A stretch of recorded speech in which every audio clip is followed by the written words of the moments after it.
Thank you for tuning in to the Voice of the Victim podcast. We discuss a lot of sad and potentially triggering things on this show. We try to be as sensitive and cautious as possible, but if you are sensitive to things involving abuse and may be triggered, please think twice before listening to our show.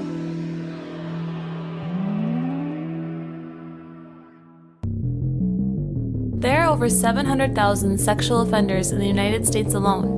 With all social media these days, how can we protect ourselves and our children from these despicable predators? Welcome to the Voice of the Victim podcast, where we share stories of people who experienced horrible things and try to imagine what they went through, as well as look for opportunities that could have made a difference and encourage people to help others that are being abused. It was the summer of 2012. Police received a 911 call from an employee of an apartment complex who told them a 9-year-old girl was in their office after having run away from home. When they arrived at the office, the young girl named Emani Moss told them she ran away from home and didn't want to return because her stepmother was mean and hated her. After hearing some more details about the rough living situation of this girl, they visited the home that she had run away from. But after some questioning, they determined she wasn't in danger and left her right back where she started. This decision would have terrible consequences for the young girl. Welcome to the Voice of the Victim podcast. I'm Ryan. And I am Rosie. And Rosie, you've had a kind of a rough day, huh? Yeah. You ate my leftovers, and I'm really upset about it. Well, that was just kind of the straw that broke the camel's back, I think. Yeah. There was a lot more that built up to that, but I'm really sorry that you had a really rough day at work and then I ate your leftovers thinking that you had forgotten about them. Mm-hmm. So I'm really sorry about that. Also, I'm sick and we're recording this episode really, really late. Last minute? Yeah, so we're literally recording it and getting it posted right after we're done because we had a really busy weekend. We went up to Duluth, Minnesota. Had a really nice weekend. Super nice. Hard time coming back to reality. Yeah, Rosie's very much a vacation person, but the coming back to reality is difficult. Anyway, we are so grateful for you guys that are listening, so we wanted to make sure to post an episode this week, even though we said we weren't going to. Yeah, we almost didn't. We really didn't think it would happen, but let's jump into it. Oh, did you have a Patreon announcement that we're sending out the Patreon packages? Yep, they should have been sent out yesterday, but you didn't do it. Clearly, things are going well. No, I'm sick, and Rosie's really stressed out right now, but we are sending out the Patreon packages most likely on Friday. If you enjoy our show, you can do that over at patreon.com/VOV podcast because we got cool episodes on Jared the Subway Guy, Henry Lee Lucas, The Dark Side of Disney, Goofy To Catch a Predator encounters, and also movie set tragedies. So if any of that sounds interesting to you, you can find it over there. But shall we jump into it? Yes. Are you doing okay? Yeah. Okay. All right. Imani Gabrielle Moss was born on April 23rd, 2004. In the southern U.S. in the state of Georgia. Her mother didn't keep her there for very long and eventually surrendered all of her parental rights over Imani. Her mother disappeared after this and lost contact with her daughter. So full custody of Imani went to the baby daddy, Emani Moss, and Iman lived with his mother, Robin, and he actually stayed there with Imani after he got her, so Robin had a very close bond to Imani. And Imani was a beautiful little girl. People nicknamed her Angel Face. When she was 3, Imani began taking ballet dance lessons, and at age 5, she began learning to play guitar. Yeah, she sounds like she was a really cool kid. She would often make up songs and sing them whenever she felt like it. Her grandmother, Robin, would take Imani and her father to church, and this really seemed to have an impact on her, because she would set up her stuffed animals and pretend to give sermons to them like she saw at church. Yeah. It's adorable. I know, it's very creative, and also people said she had a very bright personality. And can like it get you always any knew more, she was there. Any more innocent and adorable than that? No. I mean, come on. That is sweet. This church is where her father Iman met his future wife Tiffany Bashir in 2008. She worked as a pre-K teacher caring for young children. And at first they were just friends, but over the course of a year they fell in love. So she's used to working with small children. Sounds like a good fit for someone with a little girl. They got married in 2009. Yeah, and this is when Iman finally moved out of his mom's house with his daughter, and he got an apartment with Tiffany. And not much later, when Imani was in the first grade, the couple had a baby boy together. And Imani really loved her little brother, too. She would talk about him a lot at school, the teachers noticed. Imani started to struggle with her schoolwork, and her report card reflected it. And this is when there was a shocking red flag from Imani.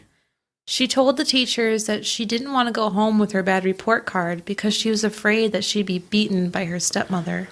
So, understandably, this set off alarm bells for the teacher, who decided to take a closer look at the little girl and check her for any signs of abuse.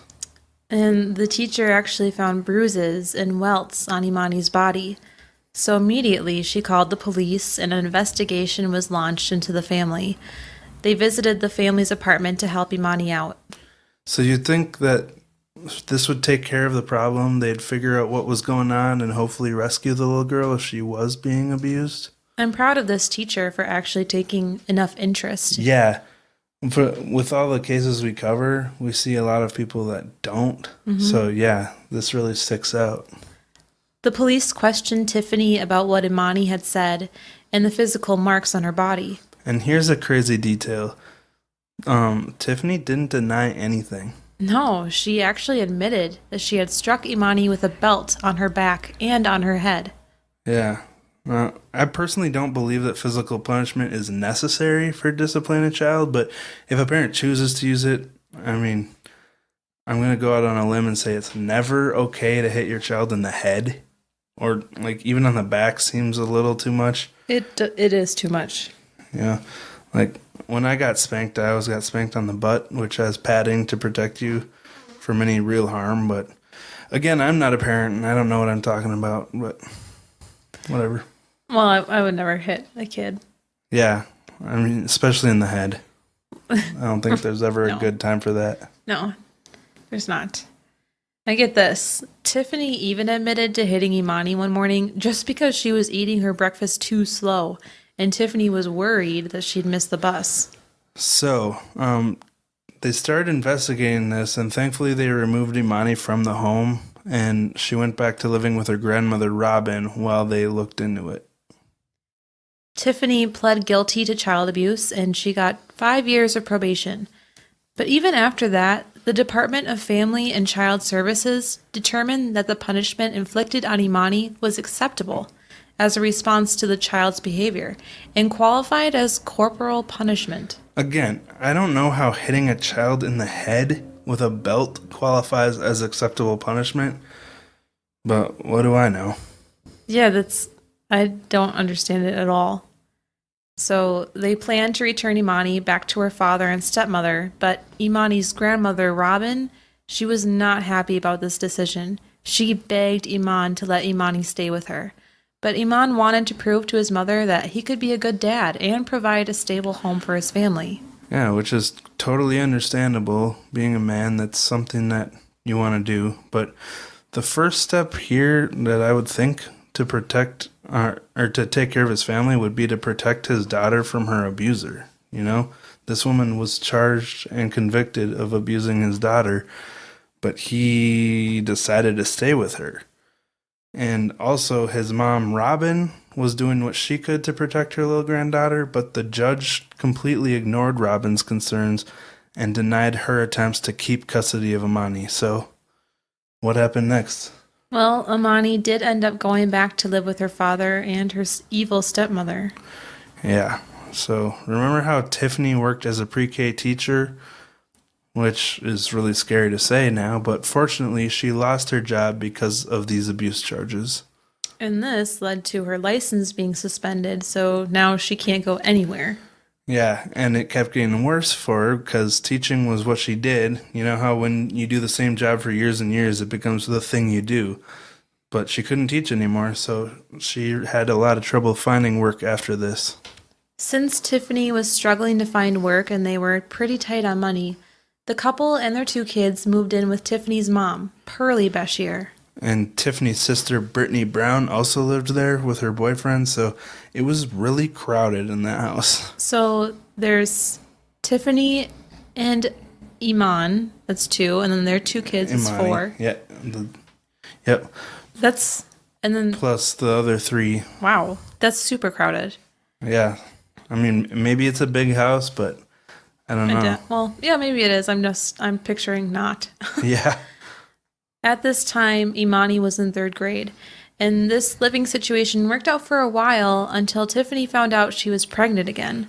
They didn't want to bring another kid into this cramped living situation. So they wanted to move out and get their own place, but they couldn't really afford it, especially since Tiffany wasn't able to work or find anything that she was, qualified to do, which led to Iman getting a second job to be able to afford their own place. This sounds so terrible. Yeah. Both of his jobs were full-time on different shifts. He was a forklift operator and worked 16 hours a day, Monday through Friday. He left the house at 5:30 a.m. for his first job, came home at 4 p.m. to eat and change. Then he went to his second job where he worked from 6 p.m. to 1 a.m. Who could live like this? Even if you could, I can't see it lasting very long. And you couldn't even call it living. You're just like slave laboring. It sounds like a nightmare. And I mean, I have a ton of respect for people that work 2 or more jobs to be able to care for their family. It sounds so stressful to me. I could never do it. And thinking about that, how crazy I would go, it could be a factor in where this story eventually goes. With Iman at work every waking hour, Tiffany was the primary caregiver for the 3 children they now had. Imani was the only one in school, so she spent most of her days with just her own children. Yeah, so remember back to our intro, Imani had run away to an apartment complex office. Let's go into more detail about that incident, which happened when she was 9 years old. After police responded to the 911 call from the apartment complex, Imani told them she had run away and didn't want to return to her stepmother. She told police some disturbing details about things her stepmom, Tiffany, would do to her. Just a week before she'd run away, Tiffany had tied the little girl to a chair and beat her with a belt. She also forced her into freezing cold showers. I don't know about you, but this does not seem like acceptable corporal punishment. It sounds more like torture. Police went on to question Tiffany about these allegations. Tiffany excused her actions to the officers, saying that Imani had been acting resentful towards her because she was jealous of the relationship Tiffany had with Imani's father. Tiffany also said Imani was resentful of her siblings and the attention they got. Yeah, so apparently, based on that, Tiffany's admitting that she's giving the other kids more attention than she's giving Imani. So maybe Imani has some valid reasons to be resentful. I mean, is that okay to give your own blood children more attention than your stepchild? No, if Tiffany feels like Imani's being resentful, that should be a warning sign that she needs more love and attention. Right, that's a good point. It shouldn't be an offense. Especially if Imani never saw her father. He was always at work, and she was always stuck with her stepfamily, which made her feel like an outcast. So. Right. But Tiffany also claimed that she didn't discipline Imani anymore because she was already on probation for child abuse. She told police that her father, Iman, took care of that. Sounds like she thinks that discipline and punishment is what Imani needs here instead of maybe the attention she's asking for. That she's craving? Yeah. But after this questioning, the officers determined that Imani was in no immediate danger, and they left. Well, at least they did record the incident with the Department of Family and Child Services. And, I mean, kids do run away sometimes just because they're sick of their parents' rules or something stupid. So it's got to be hard for police to determine the proper reaction every time, but the claims that Imani was making were pretty harsh. Less than a month later, police received another call about Imani. This time, her father was calling to tell them that his daughter was missing. He said that when he got home from work, she was gone, and his wife told him she may have heard Imani leaving when a door slammed earlier. Yeah, so she heard a 10-year-old girl leaving the house, and she did nothing about it. And this call was at 1 a.m.? So, I feel like we're missing a huge piece of the puzzle. Like, why would Tiffany not care if she heard her daughter leave this late at night? Yeah, or else this puzzle just doesn't make sense to normal people. It's not even a puzzle, it's just a scramble. Yeah. Police responded to the call and searched the apartment and the area around it. They found Imani curled up and sleeping in some bushes on the outer perimeter of the apartment building. They asked her why she was sleeping outside, and all she said was that she was afraid to go home because she didn't want to get in trouble. Yeah. To me, my instincts would say that this is probably a girl that's going through some rough stuff and she's afraid to talk about it. But that's not how the police took it. This is insane. They actually charged Imani with a curfew violation, which required her to appear in court in the future. Like, what? Yeah. She's like 9 years old, maybe just about 10. And there was no instinct that the child was in danger here. It's not like she's sleeping in the bushes for fun, you know? But around this time, they must have been having some more financial struggles because then they made another move. They moved back in with Tiffany's mom and lived there for almost a whole year. Eventually, they were able to get their own place again. It was a 3-bedroom apartment, so the parents had a room and the 2 younger kids shared a room, and Imani had her own room. They also had an office with a big desk, cupboards, and a computer. Yeah, and now Imani's 10 years old, and you can actually see the house on YouTube. There's someone did a camera tour through the house, and Is it a house or an apartment? Well, I think it's an apartment or a townhome. Condo or something? Yeah, but it was surprisingly neat. Like, Tiffany was not a messy person or a hoarder like some of the people we talk about. She was clean and took care of the house, it looked like. Which, makes it even scarier what we're about to talk about. Is cleanliness scarier than dirty? Well, when people appear to be really put together on the outside, but on the inside they have some dark secrets, that's scarier to me. Like the Ted Bundy effect. Ah, I see. On Mother's Day of 2013, the family spent the day with Iman's mom, Robin. But Robin noticed that Imani wasn't quite herself this time. She was usually outgoing and smiley and lit up the room. But today she was quiet and shy. She also usually had beautifully styled hair, pulled back in braids, but today her hair was unevenly cut short, like it had just been hacked off, and nothing had been done to style it. And so this was really strange to her grandma, Robin. She'd never seen Imani so quiet and disheveled looking, so she asked Iman, her son, what had happened to her hair, and he told her that she cut it herself, which I used to do that. I got in trouble with our regular hair salon lady when I was like 8 or 9 because she could tell I cut my own hair. Yeah, I got in trouble with my mom because every time I'd open my pencil box in school, I'd take a chunk off mine. Really? Yeah. Well, this is a new detail. It was just a little collection for myself. Feel like I've never recovered. Recovered from what? Oh, the damage I did to my hair. Oh, your hair is great. Thanks. Well, Robin didn't believe that Imani had did this on her own. She was usually so well groomed and put together. So Robin confronted Tiffany and asked her straight up, "What did you do to my baby's hair?" Now, Tiffany's response makes it pretty obvious that Imani didn't actually cut her own hair. Yeah. Tiffany said, "When you act ugly, you get to look ugly. So basically, that's a confession. Tiffany made Imani look this way. And later that day, Robin was told about Tiffany's plans to pull Imani out of public school and start homeschooling her.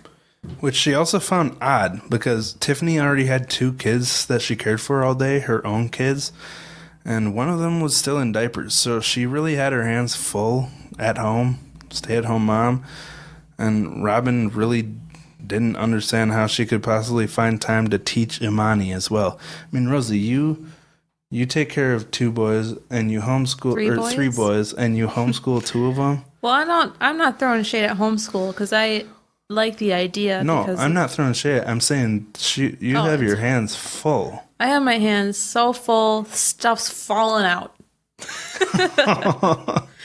Mostly because you ate my leftovers.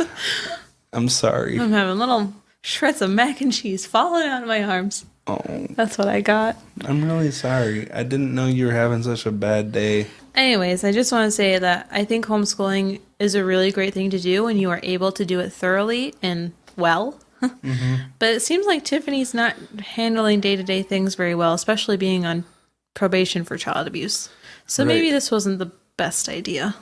Uh-huh.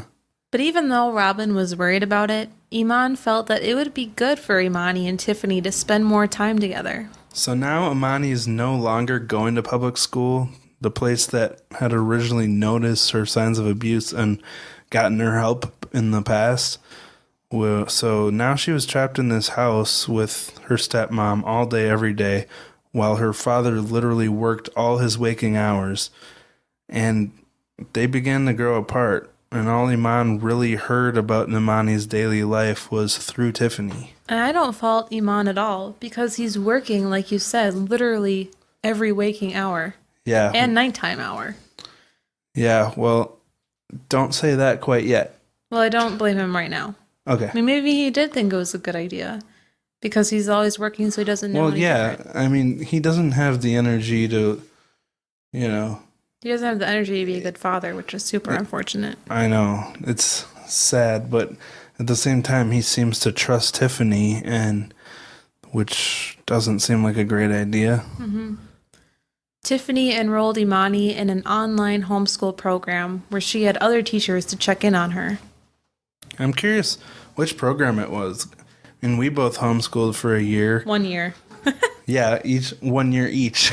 Yep. I used IQ Academy. Which one did you use again? Minnesota K-12. Oh, yeah. Okay. It was like the public school online. Yeah, that takes a lot of motivation. Let me just say that. Yeah. But anyway. Imani was able to use the office in the family home. And on the wall of the office, there was a piece of paper hanging with the quote-unquote class rules. The rules were 1, try your best. 2, smile. 3, stay motivated. And 4, have fun. And that, like I said, that third rule, that's a big one. That's a hard rule to follow when you're homeschooling. Yeah, that was my biggest problem and why I only did it for 1 year. It's not easy. But that video I talked about before, the video walkthrough of the house, you can actually see that class rules sheet posted on the wall. And it looked really friendly and fun, but let's continue. As Imani began homeschooling, Iman would get a lot of calls from Tiffany to let him know how much trouble Imani was causing for her. She was constantly upset with Imani for something. She even said that Imani pooped on the floor, or that she was picking her butt. Every little negative thing that she could think of. This isn't even little, this is just weird. Like, I really don't think she pooped on the floor. Yeah. And she's in, what grade is she in again? She's 10 years old. 10-year-olds don't do that. Huh. Yeah, it's weird. I mean, no one really knows because Tiffany was the only one there that can talk about it, and she's not talking. But Iman felt like Tiffany blamed Imani for losing her job and ruining her life because those child abuse charges from before, they really knocked Tiffany off of her feet, which she kind of had coming. So she has a bit of resentment there, possibly. But here's a really interesting detail. On the weekends, when Iman could finally be home with his family, Tiffany would usually spend time with her friends and family to get a break from the kids, leaving Iman to the parenting responsibilities. So this guy's spending 80 hours a week at work, and then when he finally gets to be home, he has to take over the typical duties Tiffany has. Essentially, his time off became what her work week was, which had to be super stressful for him. And then there's their relationship, like pretty much non-existent, it seems like at this point. I mean, I can barely spend one night apart from you, Rosie, without, being really sad. But if I never saw you at all during the week and then you left on the weekends, I wouldn't even feel like we were married anymore, No. I'd be miserable. I would too. Oh. Thank you. Mm-hmm. Well, after the child abuse charges, Tiffany and Iman had to take parenting classes, which seems like a good idea. And apparently, though, this is where Iman first learned that there were other forms of punishment besides physical spankings. Yeah, which is good. So he had never heard of grounding or taking away something the child likes for a period of time rather than causing physical pain. Like, physical punishment was the only thing he knew, which kind of speaks to how he was probably raised himself. Yeah. One day near the end of October of 2013, Tiffany had sent a text to Iman to tell him that Imani had tried to take a pot of boiling water off of the stove and burned her tummy. When he got home, Imani had a red blistery burn about 8 inches wide on her torso. But Tiffany said that she would be fine because she put aloe on it. What is she doing with a pot of boiling water? I don't know, but 8 inches, that's pretty intense. That's a big burn. And even if Imani did actually do this to herself, why would you not take her to a doctor, Yeah. Like, maybe they didn't have health insurance or something, but what's more important here? Her safety or money? It's just very odd that she just put aloe on it and said it was fine. On October 24th, 2013, Iman had some car problems on the way home from his first job. It took him a lot longer to get home because his car would overheat, and then he'd need to stop and let it cool down before driving home again. Yeah, so his stress factors just keep piling up. That sounds insanely stressful. Yeah. Iman worked on his car when he got home that evening, and he was just trying to figure out what was wrong with it, and he didn't come inside until around sunset. So sunset on October 24th is typically around 6 p.m., according to Google. Thanks, Google. Tiffany was making dinner, and the 2 younger children were sleeping. Casually, Tiffany told Iman that Imani was in the bathtub and something was wrong with her. He walked in there to find Imani having a seizure, and it looked like she was trying to say something, but she couldn't. He wanted to call 911, but Tiffany wouldn't let him. She said, "No, I'm on probation, and if the cops come and see how skinny she is, I'll go to jail and we'll lose our family." That kind of explains why she didn't take her to the hospital. I guess. So instead of calling 911, Iman carried his little girl's body from the bathtub to her bed and laid her down. Okay, what? He's not going to call for help? His little girl is clearly in trouble, and he's going to listen to this clearly selfish, narcissistic witch instead of taking care of his daughter? I mean, this right here was his biggest mistake in this whole story, and he made a lot of them, but this one's unforgivable. I mean, I get that he was super stressed, getting 3 hours of sleep a night, working 80 hours a week, having car problems on top of all that, and having to take care of a family, but dude, your baby is dying, and you do nothing about it? And Tiffany left her having a seizure in the bathtub. Yeah. She could have died and she right just there. keeps cooking dinner like nothing. She doesn't care at all. No, it's terrifying. The next day, Iman went to work like nothing had happened. On his break between jobs, he peeked into Imani's room, and she was still laying in bed. The burn on her stomach was starting to become infected, and her body was covered in scabs. But again, he neglected her and left her laying in bed. So this was his second chance to save his little girl's life and get her medical attention, but he just went on with his life again. Apparently he felt it was too late and all they could do was let her die. But doesn't he realize how many more problems he'll have after she dies? Like, and again, like I said earlier, being that busy with your life can drive you crazy. And I'm thinking that he's really, really not thinking straight. But, wow. Because this is just a cold and callous thing to do. And Tiffany was too scared to get in trouble again, so they both just let her die. It's just garbage people.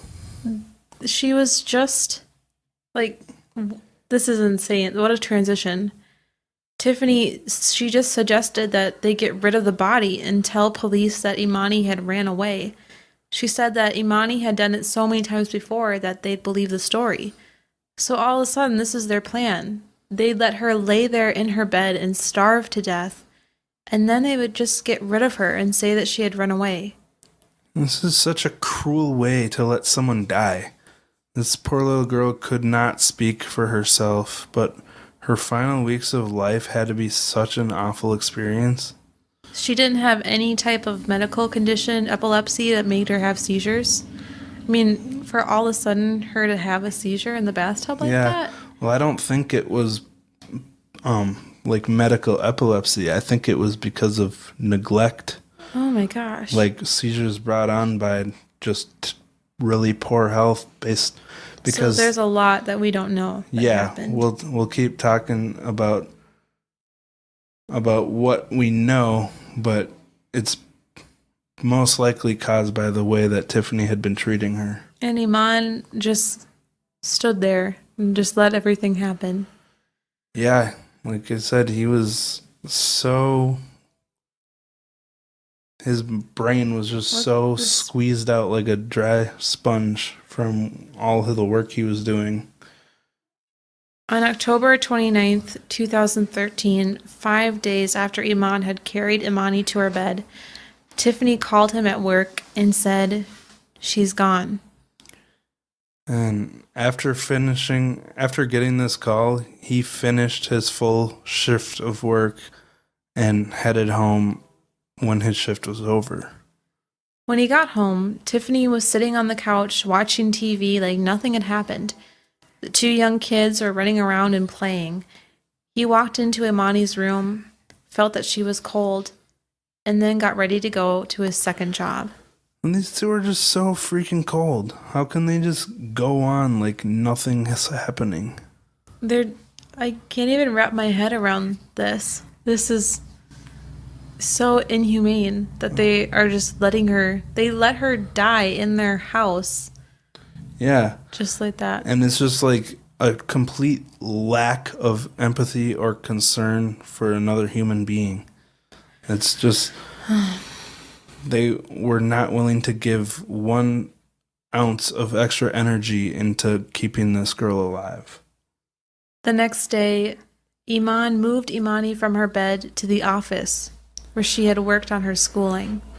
Yeah, and speaking of which, Tiffany actually started completing Imani's schoolwork and sending it in, as well as sending Iman texts about Imani to create evidence trails that Imani was still alive.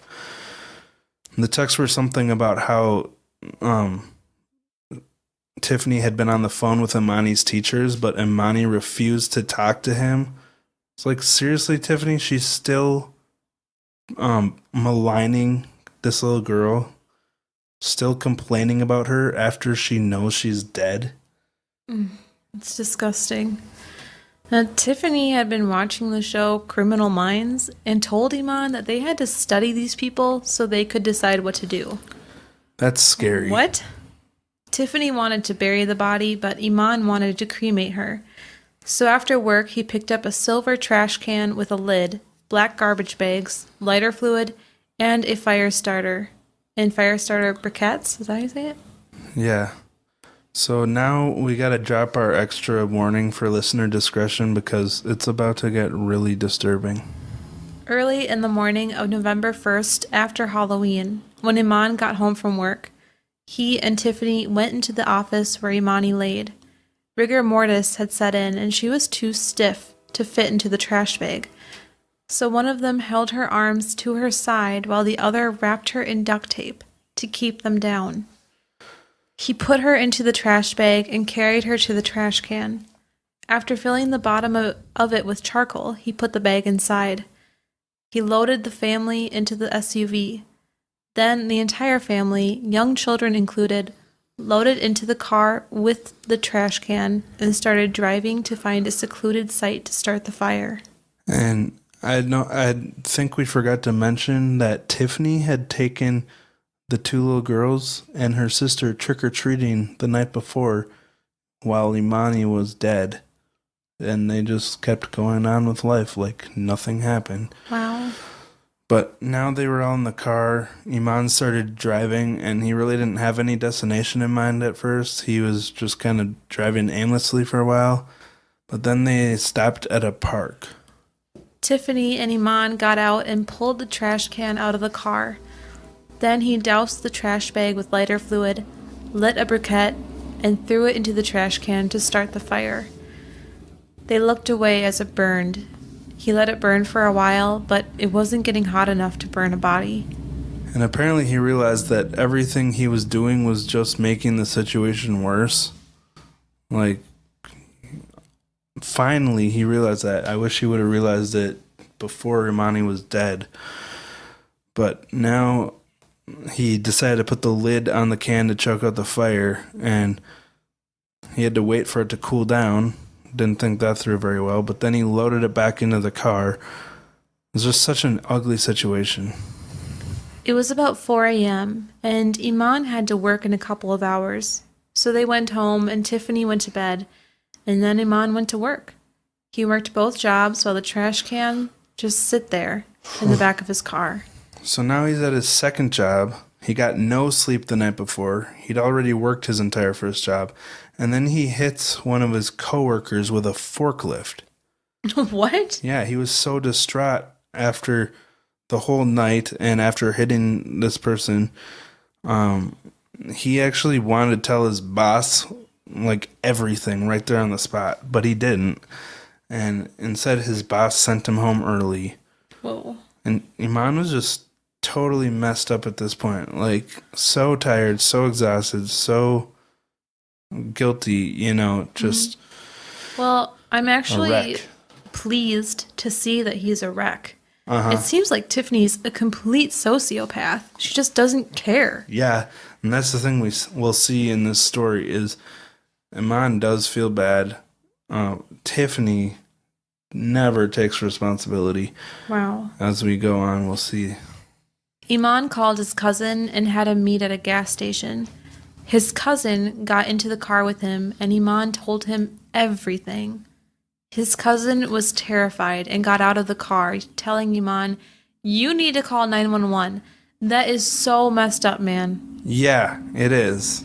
Iman went home to Tiffany and told her that he had confessed to his cousin and he was going to call the police. So she was pissed off at Iman and also terrified. Early in the morning of November 2nd, 2013, Tiffany took her 2 children and left the apartment.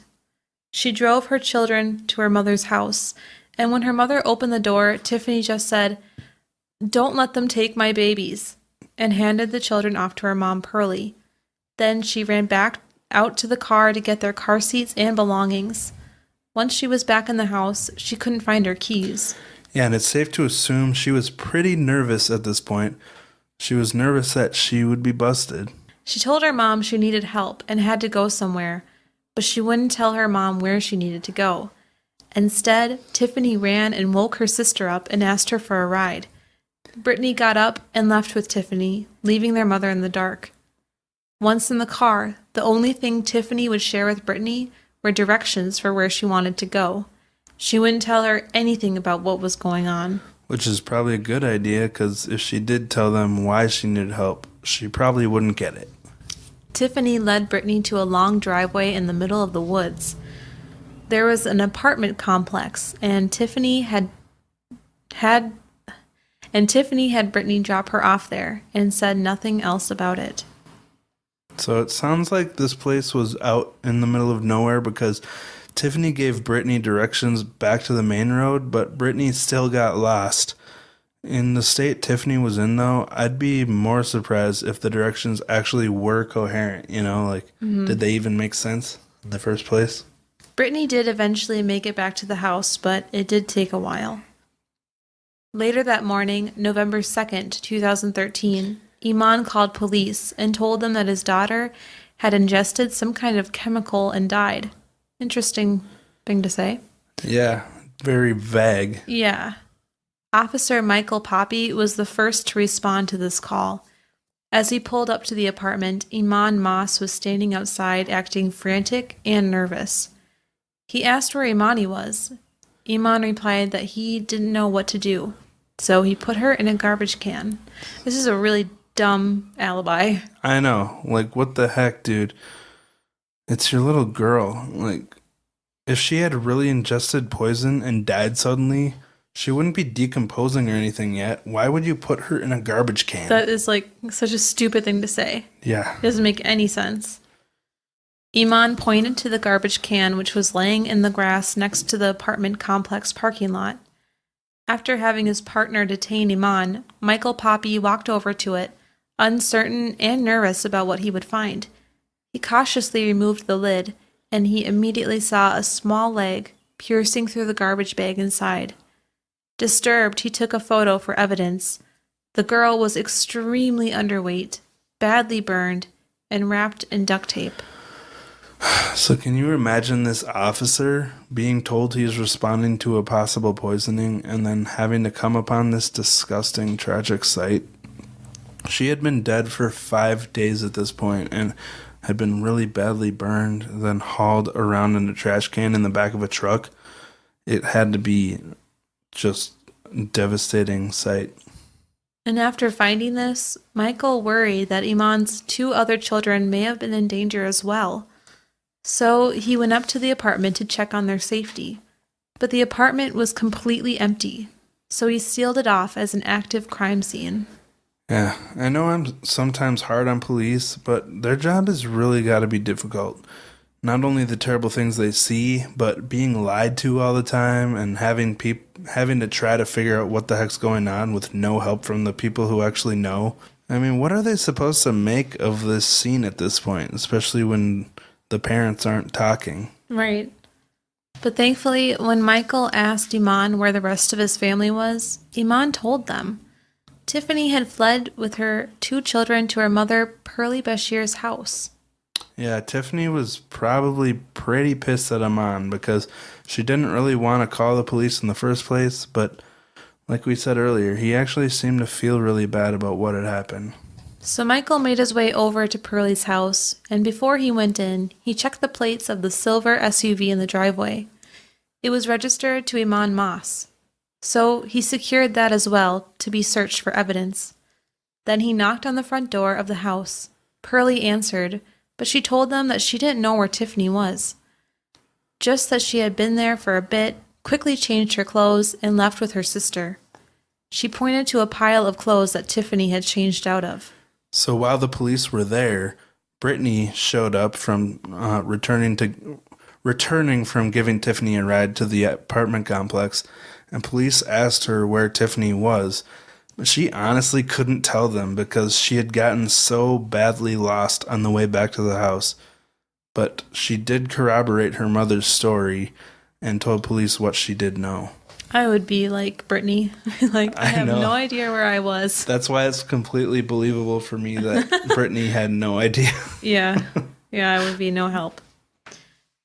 Brittany did tell them that Tiffany had come to the house early that morning and woke her up in a panic, telling her that she needed to leave. But that's all she knew. Back at the police station, Imani had been taken in to be questioned. He told police that he was at work that day when his wife had called him and told him that his daughter had drank some chemicals and died. Then he came straight home and didn't know what to do, So he panicked and put her in a trash can and lit it on fire. Because So- that's what you do when you panic. Yeah. You just light people on fire in a trash can. Yeah, obviously. But anyway, we know this story isn't what really happened.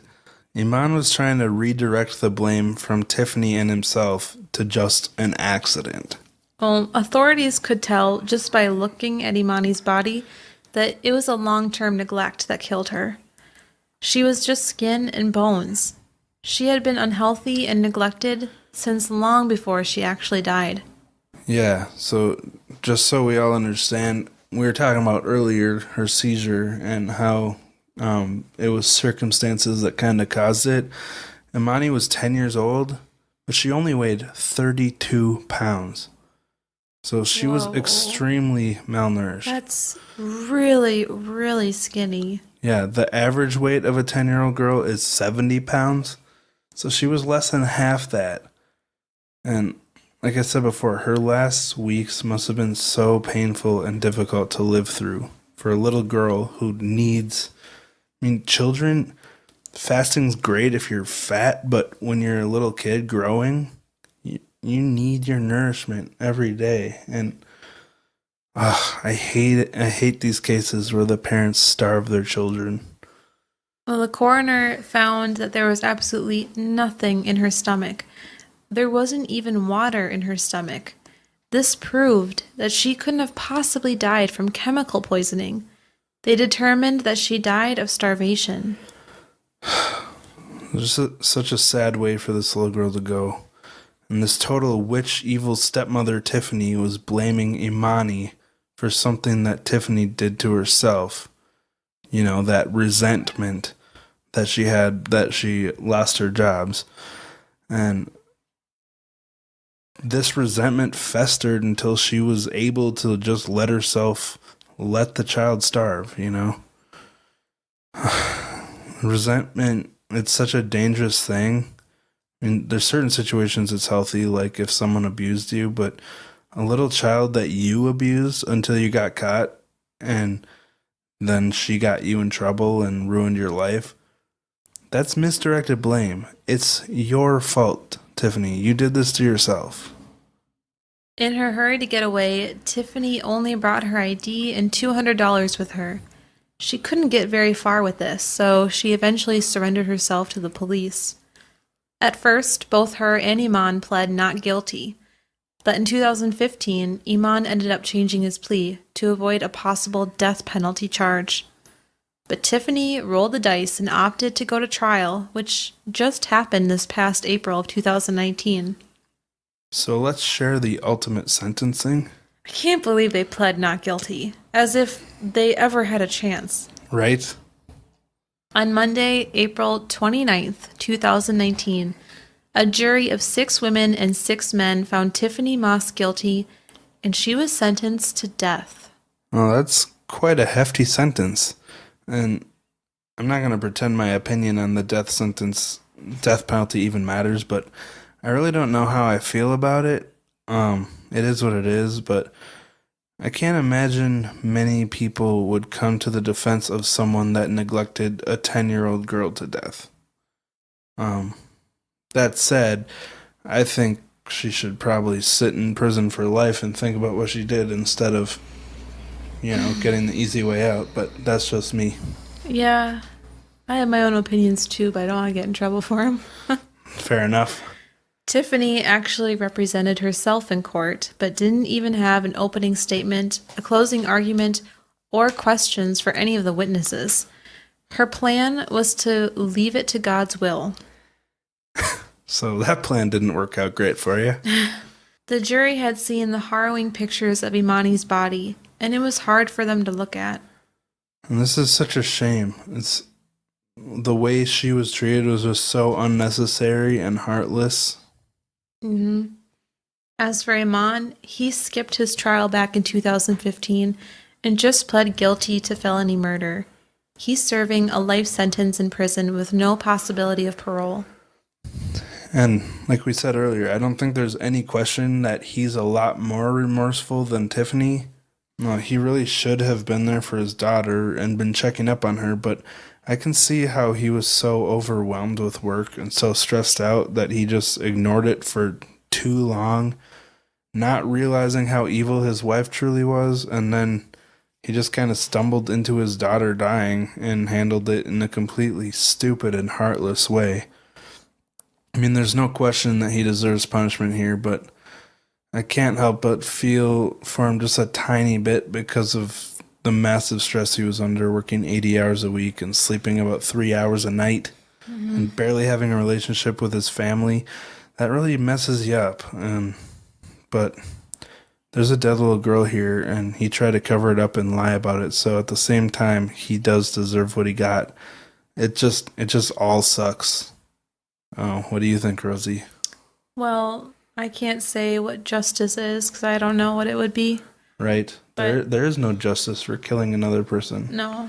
I guess I'm glad he's behind bars because, I mean, all in all, he did what you said. He tried to cover up the death of his little girl, and he could have done something. He could have called 911 when she was having a seizure or brought her to the doctor when she had burns on her stomach. So... Or left Tiffany after she abused her the first time. Tiffany neglected her to death, but he turned a blind eye, and that caused her to die too. Yeah, exactly. Well, that's both of them neglected her to death. Right, so I guess... Tiffany just sat there and watched it happen while he was kind of, had so many other things on his plate that he just couldn't deal with it. So I guess I'm glad that he didn't get the death penalty because I do understand the other ways to look at it, like you were talking about with his jobs and being tired and stuff. Mm-hmm. But as for Tiffany, I don't really care that she died. Okay, we probably shouldn't talk about this anymore. There were a couple more really annoying details about Tiffany's behavior around Imani's murder, so Rosie, let's share those. On the 27th of October, the day before Tiffany called Iman to tell him that his daughter was dead, Tiffany had actually spent most of the day texting back and forth with her sister Brittany about going out for Brittany's birthday. They talked about what they would wear and where they would go for dinner and what drinks they would get. So while she was completely neglecting Imani, probably knowing she would be dead soon, she was nonchalantly exchanging cheery texts with her sister. That's just really weird. Then on Halloween that year, 3 days after Imani's death, Tiffany took her 2 younger children out to do the trick-or-treating along with her sister Brittany. Brittany never questioned why Imani hadn't gone out with them that night. See, I forgot that I put this in the outline, and so I mentioned it earlier, but... Probably forgot. It's fine. Yeah, but anyway, Brittany says that Tiffany told her Imani was working on school at the time. So that's how Brittany was able to excuse it. But who makes their kids do schoolwork at night when all the other kids in the neighborhood are out having fun? That's weird. Yeah. I'm surprised Brittany just took that. But this is baffling. Tiffany's just going on with her life, knowing she's got a dead child laying in her home, and Iman is going on with his routine of work. But, he was so overwhelmed, so overworked, which is a huge factor in his total lack of care in this case, in my opinion. And just apathetic, when he could have saved his daughter. But just think about what the horrible things this girl went through. She was treated like crap by her stepmom, isolated from other people, and starved to death. And who knows what else happened, There was the shower stuff. There was the pot of boiling water, Another person that this all really affected was Iman's mother, Robin. She was really distraught, saying that all of this could have been prevented if people would have just listened to her. She reminded people of the many times police were called to the home after Imani ran away, and how there were cries for help, but no one believed Imani was in danger. Yeah, and you can actually see Robin on YouTube talking about Imani, and it's really sad to watch, but there was a time she ran to the office of the apartment building we talked about in the beginning. She told police she was afraid of her stepmother, but they didn't do anything to look into it, It's had to be so frustrating for Imani, and now it's frustrating for Robin as well. Robin also talked about how disappointed she was when Imani moved out of her care in 2010 to go back to her abuser after Tiffany had been charged with child abuse against Imani.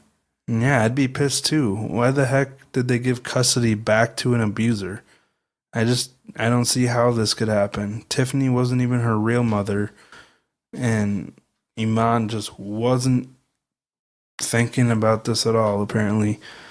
Putting his new wife, who abused his daughter, first, Putting her before Imani.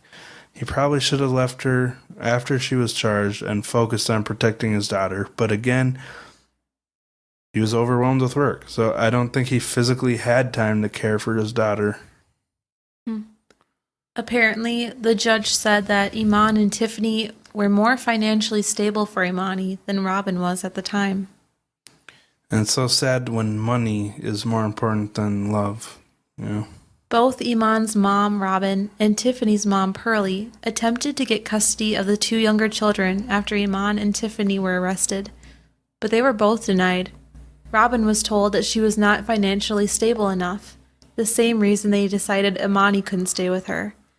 And Pearlie was told by the judge that it was unfathomable to the court that Pearlie couldn't have known about the abuse of Imani, and that she had turned a blind eye to the suffering and death of a child who had been neglected to death. So now, I understand the righteous indignation of the judge here, but does he really know that? I know firsthand that family members can do really stupid stuff that I have nothing to do with, and it's kind of a pet peeve of mine for people to blame someone or have resentment for someone based on what one of their family members did. There's no guarantee they had anything to do with it or even that they knew about it. So maybe the judge knew more details about Pearlie than I do, but if it's just speculation, that's super not cool. Robin went on to sue the Department of Family and Child Services for neglecting Imani's case, and 2 employees were actually fired over this, and 4 others were disciplined over it. So it is good to see them taking responsibility over this, but again, it's kind of too little too late. And I just hope that the people that were fired for a good reason and not just misdirected blame to make the department look better. What I do find interesting about this case is the contrast between how the judge treated Tiffany and how the Department of Child Services treated Imani. And Tiffany chose to represent herself, but the judge reminded her over and over again that if she wanted a lawyer, she would be provided one by the state, paid for by taxes, On the other hand, Protective Services did very little to reach out to Imani and make sure she was okay. The only person that really seems to have tried to reach out to her was her teacher that helped get Tiffany charged with child abuse. But it's just funny and sad that it's just sad how well the rights of alleged criminals are protected, but the rights of a little girl to not be abused are neglected as much as she was, Right. But before we end, I want to share some of the words of Robin Moss, the grandmother that tried to save Imani. So, Rosie, can you read that? Yes, it says, I feel bad because it's like no matter how much I fought, it was just like no one was there to help me. No one. No matter how many times I went down there to fight them because they wanted me to give her back, and I didn't want to give her back after the 6 months. They put her back in that home, and I knew that when they put her back in that home, that was it. Robin Moss said that she was compelled to tell Imani's story and to make sure that no other child would be failed so badly again. She continued, even if it's taking them out of an abusive home, that's worth it, because that's still life. And I would rather have a child taken out of a home to keep them alive than to be in a home and the next week they're gone. So that's my goal. I just want to see all children living. I just want people to wake up and look around and notice that our kids are lacking the love they're supposed to have. They need attention. They need love. You have kids bullying children for no reason. Why? Because they're not getting the love they're supposed to have. They might be getting bullied at home. I just want us all to wake up to save our children. It's time. Yeah, there's so much emotion behind what she's saying, and she's really feeling the pain of her loss. Yeah, you can see how much she's hurting just in the words that she picked. But there's a lot of value to what she said, and it's really nice to see that even after what she's lost, she wants to try to make a difference for other kids. So, all right, well, that's the story of Imani Gabrielle Moss. Or Gabrielle. Gabrielle. Sorry. So, should we do the Apple Podcast review portion of the show? Yes. All right, you read it. It's titled, Your Courage is Incredible, 5-star. From Katie Zacharias. I hope that one of those is correct. I think Katie's right. Okay. Katie from Canada. Canada. For the two of you to share such personal stories about your past victimizations on your podcast is amazing. It really helps your subscribers to connect and relate. Wait, AMP? Oh, that's just what some programs turned ampersands. They take it and they write amp after it. Oh, okay. So it's kind of weird. So it's supposed to say, it really helps your subscribers to connect and relate with you guys. Yes. Keep up the amazing work. Thank you so much, Katie. Thank you, Canadian Katie. We appreciate that a lot. And very much so. It's hard for us to get vulnerable and share our flaws, but it's because we're fours. Yeah, fours. On the Enneagram. Yeah. Hey, have any of you taken the Enneagram test? We are curious to know what number you are. Rosie's a 4-3, 4-wing 3, I mean, and I'm a 4-wing 5. Yep. So the individualist and the bohemian. No, right? I think so. Yeah, something like that. I don't know. But yeah, if you have taken it, let us know what number you are. And if you haven't taken it, look into it. It's Enneagram, ENNEAGRAM, I think. Anyway, I think that's going to wrap it up for the night because we are exhausted. We did it. We did it. We'll play the Dora song now. Yeah, right. We had one of our listeners ask us about if they could get a t-shirt or not. So we just want to plug in our Threadless store once again. If you want a t-shirt or a mug or a bag, I don't know, we got a bunch of stuff on there. So if you go on Threadless and look up Voice of the Victim, you're going to find all that kind of cool stuff. And also, if you become one of our patrons, you're going to get a mug or a magnet or a sticker. Or just a postcard from us with a very grateful note. So yeah, think about it. Let us know if you want to do it or just do it, and then we'll see. All right. Thank you guys so much for joining us and spending this time with us. And we will talk to you most likely next week. Bye.